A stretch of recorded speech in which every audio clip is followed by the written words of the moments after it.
Olá, alunos do nono ano, essa é a nossa aula de Geografia e hoje nós vamos estudar sobre a globalização e seus efeitos, um assunto que vocês vão encontrar no livro, lá no capítulo 3. Hoje nós vamos ver o início desse capítulo e na aula que vem nós vamos finalizá-lo. Então, nós vamos estudar a primeira parte, que eu coloquei aí na descrição, na atividade, eu coloquei a página, né, até o assunto de hoje, dessa aula. Vocês podem ler também todo o capítulo, leiam os textos para entender melhor. Vou deixar também indicações de vídeos e também de outros sites, de blogs, para que vocês possam pesquisar mais e aprender. Nós temos uma imagem demonstrando sobre o processo de globalização e nós já estudamos no assunto passado, no nosso capítulo 2, sobre a globalização, sobre as fases, que a globalização não é algo novo, que ela já inicia-se lá nas grandes navegações, com conhecimento, por exemplo, os europeus começaram a ter conhecimento de outras áreas, como por exemplo da América, da Oceania, e assim eles exploraram pessoas e mercadorias. Para conseguir também mercadorias, exploraram pessoas e os territórios.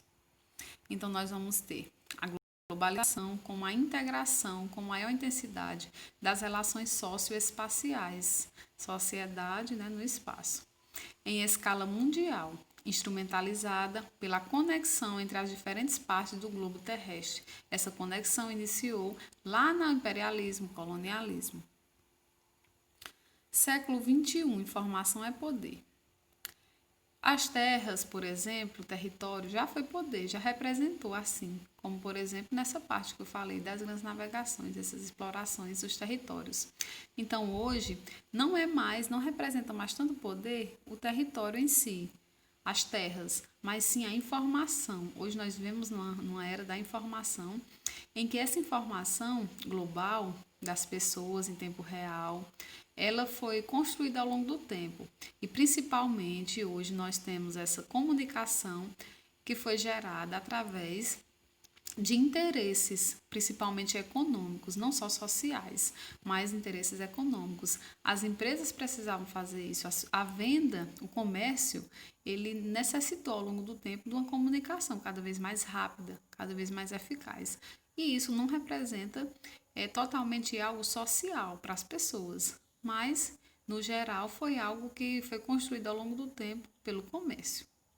Então nós vamos ter informação é poder. Hoje nós temos também outros fatos importantes, como os hackers, que, por exemplo, entram nos dados de uma empresa e aí acabam gerando vários problemas.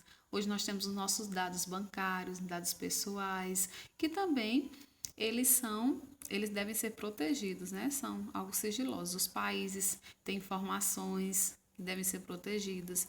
Então, hoje, essa informação ela pode ser vista por dois lados, né? É algo positivo, mas também pode ser negativo. As novas tecnologias adquiriram um papel fundamental nas relações entre as pessoas e na produção de conhecimento.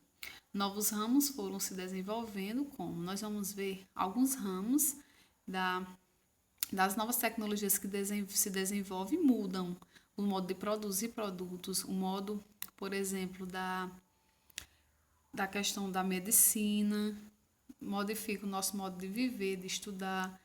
Então, tudo isso é modificado através dessas novas tecnologias que surgem. No livro de vocês é apenas citado. Aqui eu trouxe de maneira mais detalhada. Nós temos início a robótica. Vocês já devem ter ouvido falar. A robótica nós vamos ter como uma ciência responsável por desenvolver tecnologias presentes em computadores, sistemas, softwares e robôs. Seus circuitos integrados controlam partes mecânicas e automáticas. Então, nós temos a robótica e a automação industrial, por exemplo, como algo forte na produção de veículos e cada vez mais de outros produtos, como, por exemplo, até produtos alimentícios. Nós vamos ter o controle, né, desses equipamentos da robótica, mas nós vamos ter também o desenvolvimento não só industrial, mas, por exemplo, para as pessoas que têm hoje o não funcionamento de um dos membros, por exemplo, da mão, de um pé. Então, tudo isso, a robótica também está na área da medicina. A biotecnologia. A biotecnologia é o estudo e desenvolvimento de organismos geneticamente modificados e sua utilização para fins produtivos. Ela surgiu com o intuito de melhorar nossas vidas e seus estudos criam aplicações para importantes áreas como medicina, agricultura, indústria alimentícia, além do meio ambiente. Nós temos a biotecnologia, lembrem, bio representa esse nome bio, vida. Então, esse nome biotecnologia tem a ver com os organismos, principalmente os organismos vegetais, ligados à questão, por exemplo, da agricultura, mas também das questões animais, mas principalmente dessa indústria da agricultura, da indústria alimentícia, nós temos, por exemplo, os alimentos que conseguem se desenvolver em ambientes onde naturalmente eles não conseguiriam. Então, nós vamos ter a modificação dos organismos daquela semente, por exemplo. E aí vão germinar, por exemplo, algumas plantas em alguns ambientes que antes seria impossível. Então, essa biotecnologia é importante para a produção dos alimentos, mas também nós temos vários problemas ligados a isso. Se esses produtos, ao longo do tempo, se eles causam, por exemplo, algum dano ao ser humano, ao meio ambiente, então tudo isso é algo a ser discutido. Mas, no geral, hoje, a produção da agricultura ela foi modificada e a gente produz mais por conta dessa biotecnologia. Nós temos a microinformática. É tudo o que trata dos dados que estão por trás das ações dos computadores, permitindo que possamos executar funções aparentemente simples, mas que na verdade são bem complexas no sistema. Bom, a informática é algo que revolucionou o modo das pessoas se relacionarem, né, no mundo inteiro.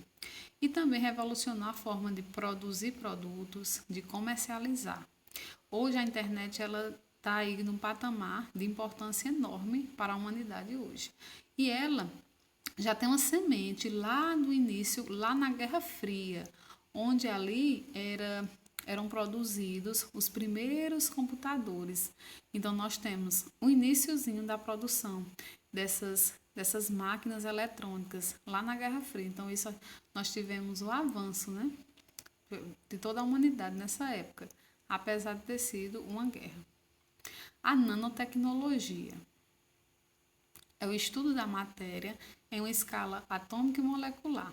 Seu principal objetivo é criar novos materiais, novos produtos e processos a partir da capacidade de ver e manipular átomos e moléculas. O uso da nanotecnologia permite que se tenham equipamentos menores e com maior poder computacional. O chip, por exemplo, ele tem a ver com a nanotecnologia, a minimização de processos que nós chamamos. Cada vez mais nós vamos ter objetos menores carregando mais informações, como por exemplo, não sei se vocês já viram, mas nós tínhamos na história um disquete. Eu não cheguei a usar disquete, mas o disquete ele era como se fosse um pendrive hoje. E hoje o pendrive ele já pode ser cada vez mais, ele pode estar em menor tamanho. Então nós vamos ter um cartão de memória, por exemplo, que vai ali carregar muitas informações. Lembrem, hoje a informação é importante. Então nós temos um simples cartão de memória que vai carregar aí muitas informações, muitos dados que podem ser importantes para uma empresa, para uma pessoa, para um país. Nós temos os fluxos financeiros. Então, hoje, nós vamos encontrar essa parte do dinheiro em espécie cada vez mais sendo substituída por esse modo virtual. Então, nós temos na história, nós vamos ter, por exemplo,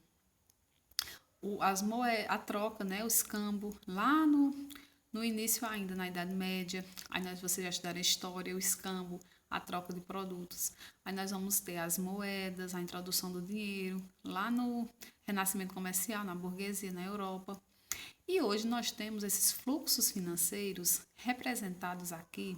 Vocês podem ver o mapa como se fossem as cédulas, né, de cada país, nós vamos ter esse valor, né, desse dinheiro sendo assim, não somente mais em espécie, mas nós temos cada vez mais o uso dos cartões de créditos e também das transações financeiras mundiais. Então, a venda dos produtos, o comércio mundial, ele é gerado em torno de não somente mais dessa espécie, em dinheiro em espécie, mas também dessa questão virtual.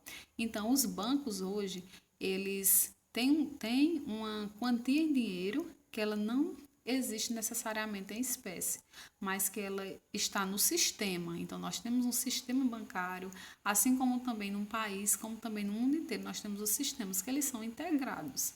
Então, nós vamos ter nessa parte também dos sistemas financeiros a questão das bolsas de valores.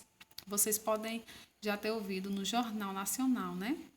A queda da bolsa de valores, a questão da qual é o valor que está naquele dia, principalmente do Ibovespa, é um dos que é muito falado. Então, se vocês forem depois conhecer um pouco mais sobre a Bolsa de Valores não é algo somente de um país, que tem a ver somente com o Brasil, por exemplo, mas tem a ver com o mundo inteiro, tudo o que acontece no mundo inteiro.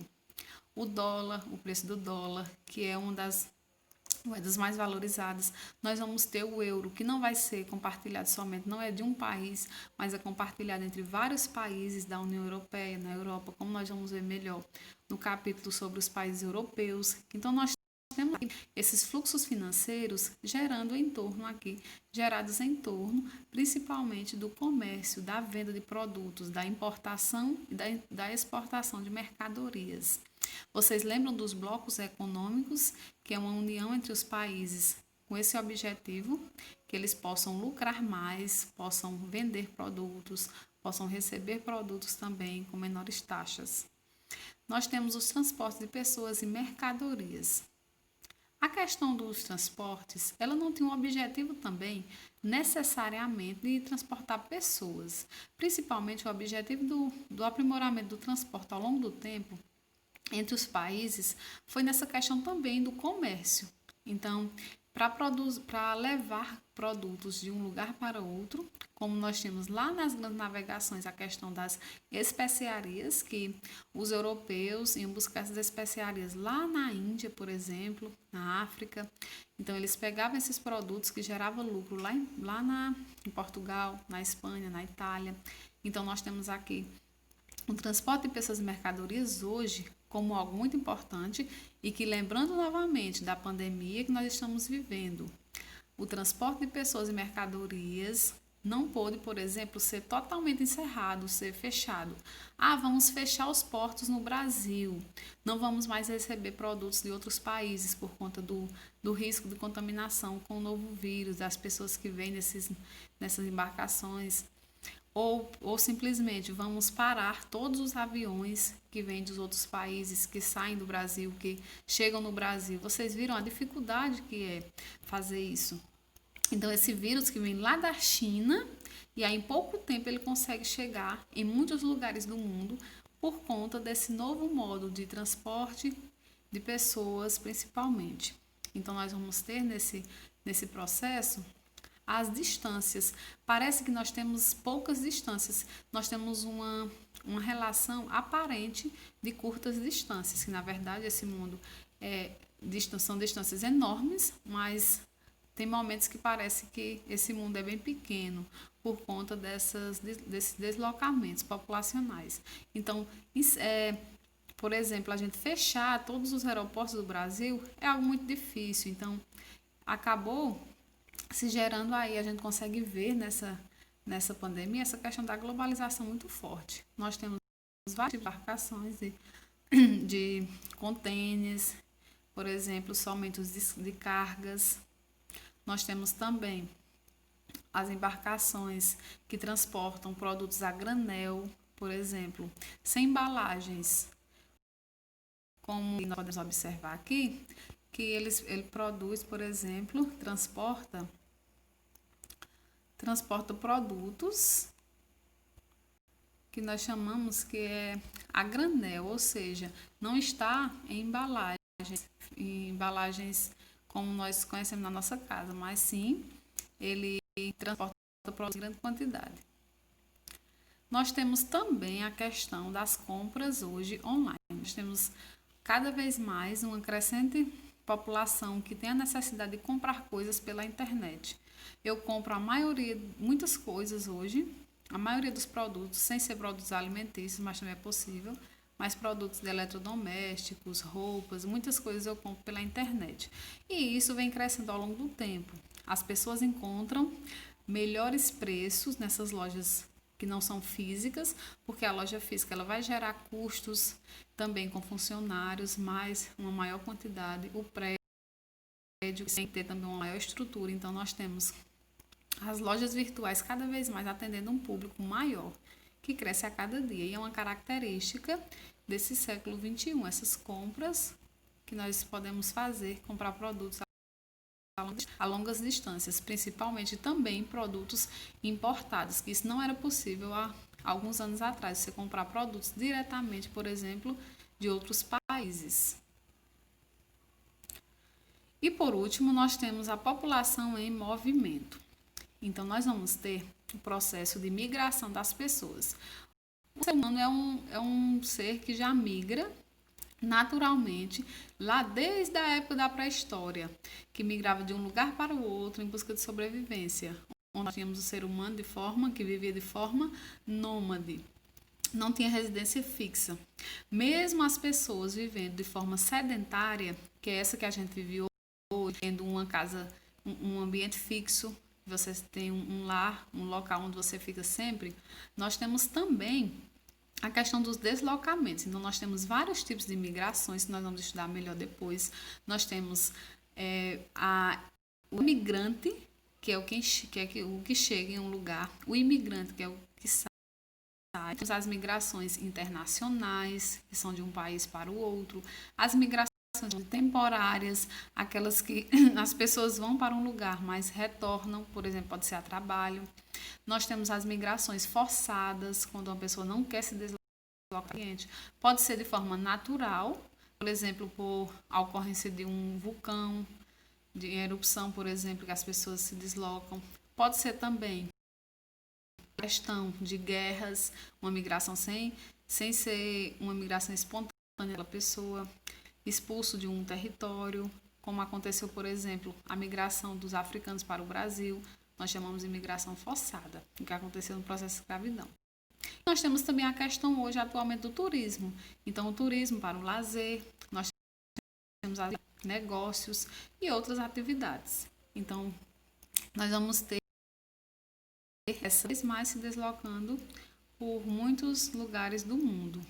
E isso é importante para a integração entre os países. Então, nós vamos ter o fluxo de pessoas e mercadorias. Então, esses foram os pontos principais da nossa aula. Espero que vocês tenham compreendido. E na próxima aula nós voltaremos retomando esse assunto e continuando o nosso capítulo de estudos. E até a nossa próxima aula.